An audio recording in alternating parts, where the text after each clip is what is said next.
Assalamualaikum warahmatullahi wabarakatuh. Saya melanjutkan kembali pembahasan kisi-kisi UMBN SKI untuk soal yang ke-5 dan sampai ke-12. Namun sebelum itu, jangan lupa untuk lakukan subscribe dan lonceng agar tidak ketinggalan. Kita lihat ulasannya, ini yang sudah kita bahas kemarin. Ini kemudian ini soal kedua, soal keempat juga sudah kita bahas. Sekarang kita akan bahas soal yang kelima. Oke, soal yang kelima. Kisi-kisinya memahami sejarah Nabi Muhammad SAW dalam membangun masyarakat melalui kegiatan ekonomi dan perdagangan. Indikator soalnya menjelaskan sikap Nabi Muhammad SAW dalam membangun masyarakat melalui kegiatan perdagangan. Ini contoh soal yang ada di UMBN. Usaha yang dilakukan oleh Nabi Muhammad SAW di Madinah dalam bidang ekonomi. Ini membawa kedamaian, memperluas lahan pertanian, membawa kemajuan masyarakat, membawa rahmat bagi alam semesta. Jawaban yang tepat adalah ini. Adapun pembahasannya adalah ini yang dilakukan oleh Nabi Muhammad SAW, mempersaudarakan kaum muhajirin dan ansor, menempatkan orang fakir miskin yang tidak punya tempat di masjid, bekerja sama dengan kaum ansor, menciptakan lapangan pekerjaan bagi kaum muhajirin. Nabi juga menganjurkan bagi kaum muhajirin yang mempunyai pengalaman dagang dan punya modal sebagai pedagang dan yang tidak punya modal sebagai petani. Nah, hal ini semakin meningkat setelah ada perintah zakat. Pembinaan perekonomian umat Islam lebih mendapat perhatian. Ini kisi-kisi nomor 4. Berikutnya, kisi-kisi nomor 5, mengidentifikasi berbagai kemajuan yang dicapai oleh Khulafaur Rasyidin. Ini identifikasi salah satu Khulafaur Rasyidin dengan prestasinya. Contohnya, sumbangan para Khulafaur Rasyidin bagi dunia Islam yang sampai sekarang masih dirasa bisa dimanfaatkan ialah ini Mushaf Al-Quran. Kalau Kutubus Sittah ini imam-imam hadis, kalender miladiyah bukan, yang Umar bin Khattab itu kalender hijriyah, ilmu mantik dan bayan ini sudah pada masa tabi'in. Pembahasannya seperti ini. Secara khusus Abu Bakar itu terkait dengan tersebarnya Islam, kemudian babak memerangi nabi-nabi palsu, orang-orang yang murtad. Kemudian Umar bin Khattab itu terkenal dengan penetapan kalender. Utsman bin Affan terkenal dengan kodifikasi mushaf, renovasi masjid, angkatan laut, perluasan wilayah. Kemudian Ali bin Abi Thalib adalah mengganti pejabat yang kurang cakap, membenahi keuangan negara, memajukan bidang ilmu bahasa dan bidang pembangunan. Nah, inilah yang dikuasai sehingga soal manapun tentang Khulafaur Rasyidin yang keluar, insya Allah kita akan dapat memahaminya. Berikutnya, tentang memahami pola kepemimpinan Khalifah Utsman bin Affan. Nah, ini soal analisis. Di sini disebutkan usaha yang pernah dilakukan oleh Khulafaur Rasyidin, merenovasi masjid, kaum murtad, menyempurnakan kodifikasi, memajukan bidang bahasa, memperkuat angkatan laut.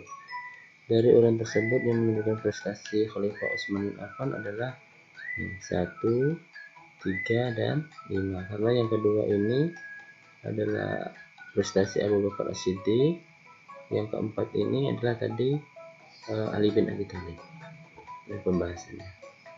Ini yang perlu diingat, 4 ini. Sehingga bentuk soal seperti apapun kita akan bisa menjawabnya. Berikutnya,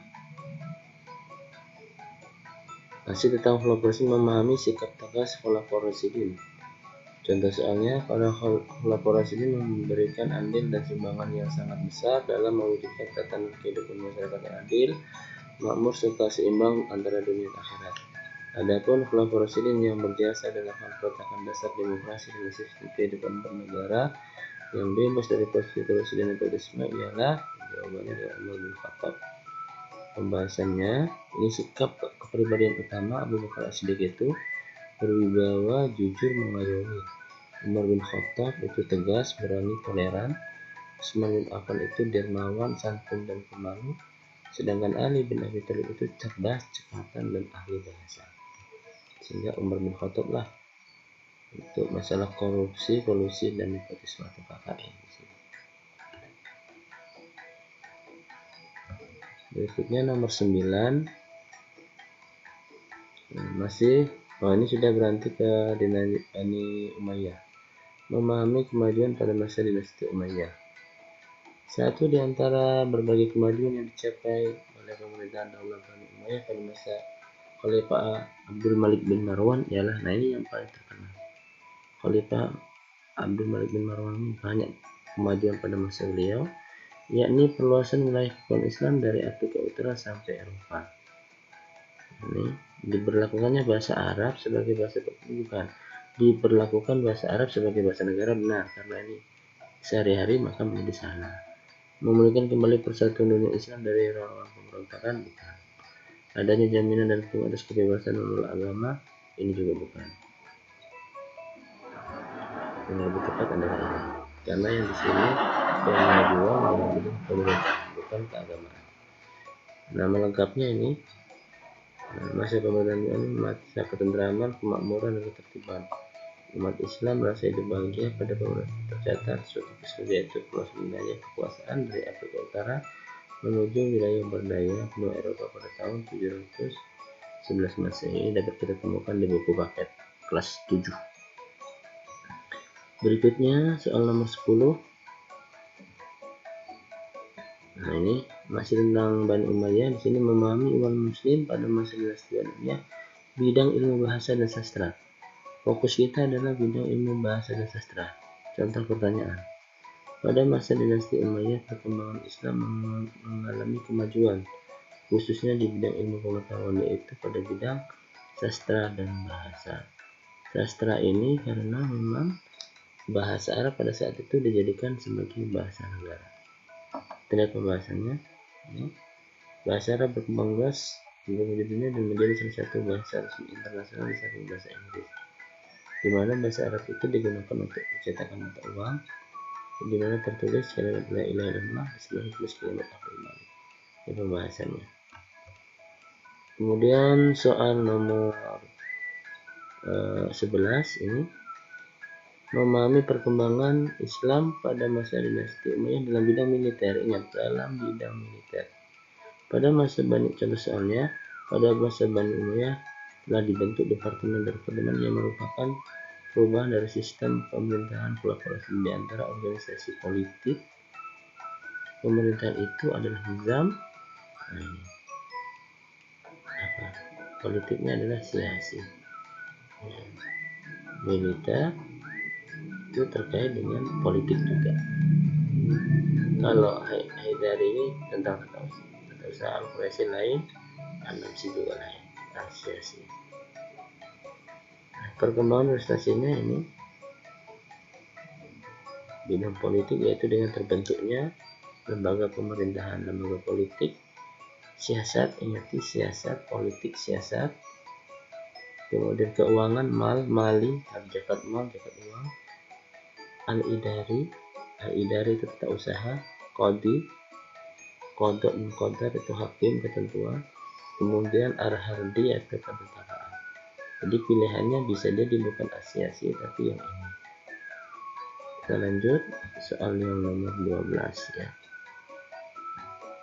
Nah, ini soal yang kita bahas untuk pertemuan kali ini supaya tidak terlalu lama, terkait dengan ahli fikih.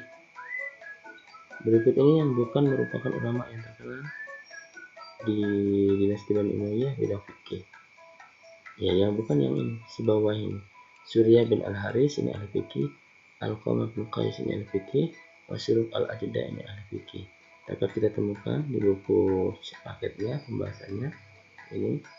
Pada masa di antaranya ada Surya bin Al-Qamah bin Qais, Wasyuruk Al-Ajda, Al-Aswad bin Yazid, kemudian diikuti oleh mereka yaitu Ibrahim An-Nakhal, Amir bin Surah bin Al-Sa'bi, Masjid itu ditentukan oleh Hamad bin Abu Sulaiman, guru dari Abu Hamidah. Sedangkan Sibawahi ini adalah seorang yang ahli bahasa ahli nahwu sorof. Nah, demikianlah pembahasan untuk pertemuan kali ini. Semoga bermanfaat dan jangan lupa terus ikuti channel Gudang Ilmu supaya tidak ketinggalan pembahasan berikutnya. Terima kasih. Jangan lupa subscribe dan hidupkan lonceng pemberitahuan pembaharuannya. Sampai jumpa lagi dan assalamualaikum warahmatullahi wabarakatuh.